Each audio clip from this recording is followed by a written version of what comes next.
Hi friends, तुम्हा सर्वांचं पुन्हा एकदा लर्नमेट या यूट्यूब चॅनलवर सहर्ष स्वागत. आज आपण महा टी ई टी 2018 साली विचारले गेलेले बालमानसशास्त्र व अध्यापनशास्त्र यातील महत्त्वाचे 30 प्रश्न आज पाहणार आहोत. तर बघा, एकूण 61 ते 90 असे हे प्रश्न आहेत आणि याच स्वरूपाचे प्रश्न 2021 साली सुद्धा विचारले जातील. तर पहिला प्रश्न बघा, जो अध्यापन पद्धतीविषयीचा आहे. अशी कोणती अध्यापन पद्धती आहे की जी औद्योगिक क्षेत्रात उदय झालेली आहे, अत्याधुनिक अध्ययन पद्धती आहे, ज्यामध्ये लोकांना नवीन कल्पनांचा उपक्रमांचा अवलंब करून विकासशील व गतिमान राहावे लागते.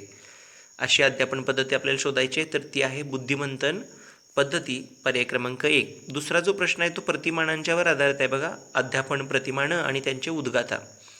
तर इथं पर्याय क्रमांक 3 बरोबर आहे. स्मरणशक्तीसाठी जेरी ल्युकस, त्यानंतर सर्जनात्मकसाठी विल्यम गॉर्डन, सामाजिक पृच्छासाठी बायरन आणि प्रत्यक्ष प्रशिक्षणासाठी गॅग्ने.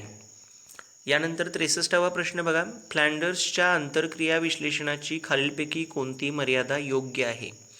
तर 4 पर्यायांपैकी एकच मर्यादा योग्य आहे, ती म्हणजे दुसरी, निरीक्षकास अनन्यसाधारण महत्त्व असतं. आणि 64वा जो प्रश्न आहे, खालीलपैकी कोणत्या प्रतिमानामुळे विद्यार्थ्यांच्या भावनिक विकासाला मदत होऊन विद्यार्थी संयमाने वागतात, तणाव असलेल्या परिस्थितीशी समतोल राखतात आणि आवश्यक तेथे पुढाकार घेऊन मदत करतात? तर त्याची प्रतिमान आहेत वर्तन परिवर्तन. 65वा प्रश्न बघा, अध्ययन अक्षमता असणाऱ्या मुलांच्या शिक्षणाविषयी खालीलपैकी कोणते विधान अयोग्य आहेत? तर बघा, पर्याय क्रमांक 3, त्यांच्यासाठी अमूर्ताकडून मूर्ताकडे न्या, हे जे विधान आहे ते अयोग्य आहे.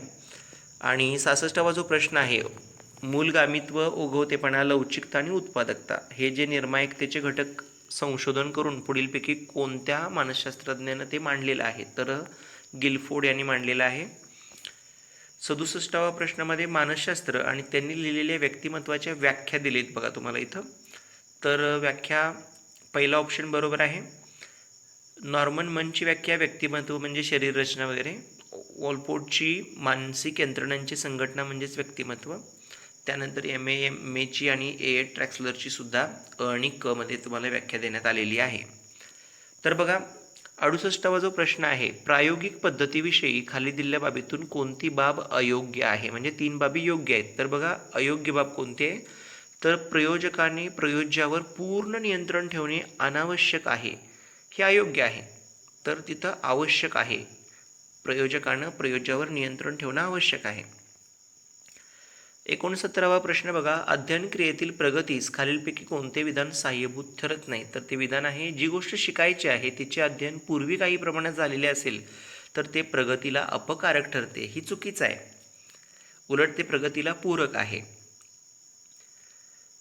17वा प्रश्न बघा, खालीलपैकी कोणत्या स्त्रावामुळे व्यक्तीमध्ये चैतन्य निर्माण होते? म्हणजे हार्मोनल सिक्रेशन म्हणतो आपण त्याला. तर त्या स्त्रावाचं नाव आहे ॲड्रिनल. त्यामुळे मुले वर्तनात अतिउत्साह दाखवतात. 71वा प्रश्न बघा, खाली दिलेल्या गरजांपैकी व्यक्तिगत गरज कोणती? तर प्रतिष्ठा ही व्यक्तिगत गरज आहे, पर्याय क्रमांक 1.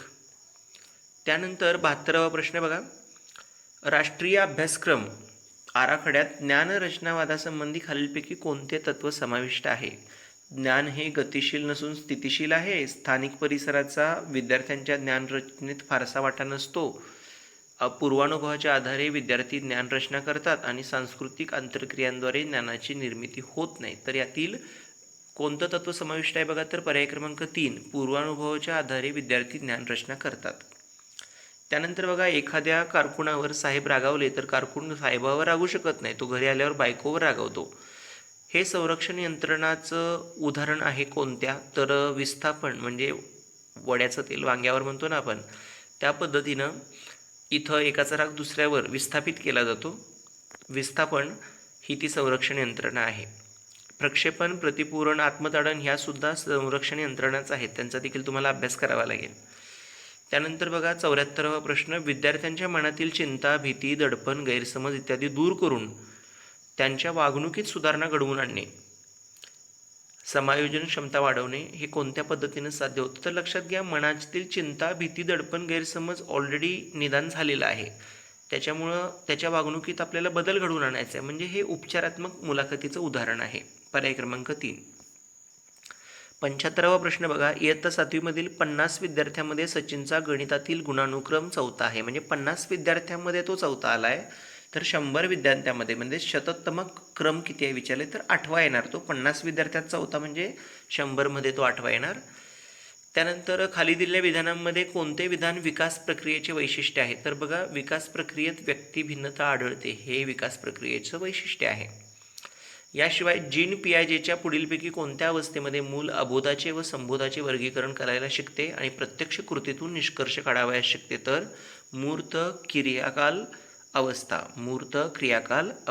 या अवस्थेत ते अबोधाचे आणि संबोधाचे वर्गीकरण करायला शिकते आणि प्रत्यक्ष कृतीतून निष्कर्ष काढायला लागतं. 78वा प्रश्न बघा, किशोरावस्थेत मुलांची प्रवृत्ती आपल्या मित्रांच्या टोळ्या करून राहण्याची असते. याचा शालेय उपक्रमातून फायदा करून घेण्यासाठी बघा, आपल्याला फायदा करून घ्यायचा आहे, तर शिक्षकांनी कोणती बाब टाळायला पाहिजे? तर त्यांनी केलेल्या ज्या तक्रारी असतात त्यांच्याकडं इतकं गांभीर्यानं पाहण्याची गरज नसते. म्हणजे अपवादात्मक सोडून बाकी सर्व तक्रारींकडे तुम्ही बऱ्यापैकी दुर्लक्ष केलं तरी चालतं, गांभीर्याने पाहायची गरज नसते. त्यानंतर बघा 79वा प्रश्न आहे, व्यक्तिविकासामध्ये अनुवंश आणि परिस्थिती या दोन्ही गोष्टी महत्त्वाच्या आहेत. या संदर्भात खाली दिलेल्या विधानामध्ये कोणते विधान असत्य आहे? तर बघा, विकासाला वळण आणि दिशा देण्याचे काम अनुवंश करते, हे चुकीचं आहे. पर्याय क्रमांक 4 हे उत्तर बरोबर आहे. बघा, विधान असत्य आहे ते.